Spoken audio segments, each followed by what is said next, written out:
And as you know, President-elect Joe Biden, he's already agreed to rejoin the Paris Agreement. How might a Biden administration approach Mhm. this new climate?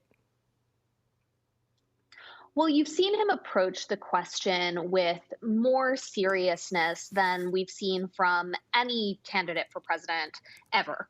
Democrat, Republican, his climate plans have been the most ambitious of anyone we've seen seek that office.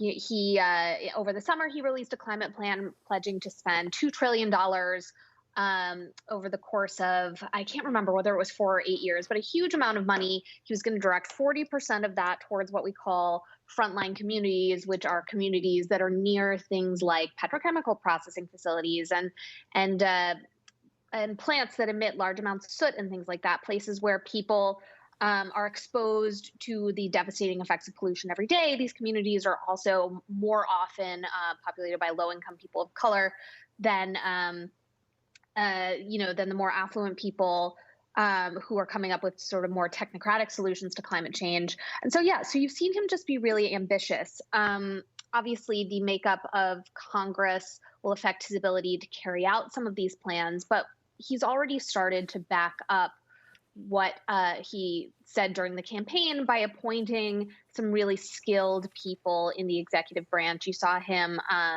appoint John Kerry as a special envoy for climate change. He's also said he'll appoint someone to coordinate executive branch response to climate change. And sort of all the way down, he's appointing people to serious positions who have some expertise and experience dealing with large-scale problems like climate change. So it's clear that the ambition hasn't stopped with the campaign, at least so far. Okay. So there's been a global consensus among the world's leading economies that they set this net zero goal for themselves in line with the Paris Agreement. Can a Biden administration regain the leadership mantle to be able to do this? I mean, that's a really big question for the Biden administration. I mean, as you say, we've seen a growing global consensus that that climate change is something that needs to be addressed at the national and global level.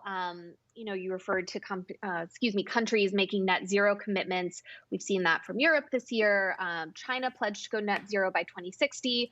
These are in line with recommendations from the UN that say that unless we zero out our global emissions by 2050, we're going to lock in changes to the climate that will be irreversible. The US is obviously behind that. The US has not set a net zero commitment.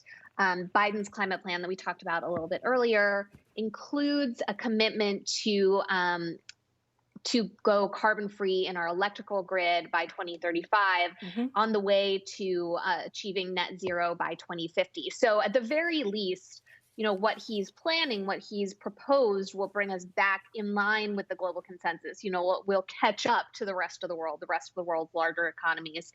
As far as regaining the mantle of leadership, I mean, that's a much trickier question, and depends on a lot more than Joe Biden, frankly.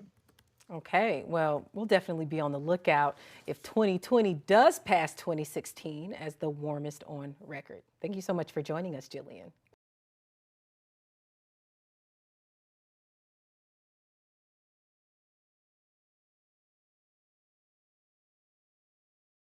The biggest stories the moment they happen from around the globe. Subscribe to Bloomberg Quicktake now for insight in an instant.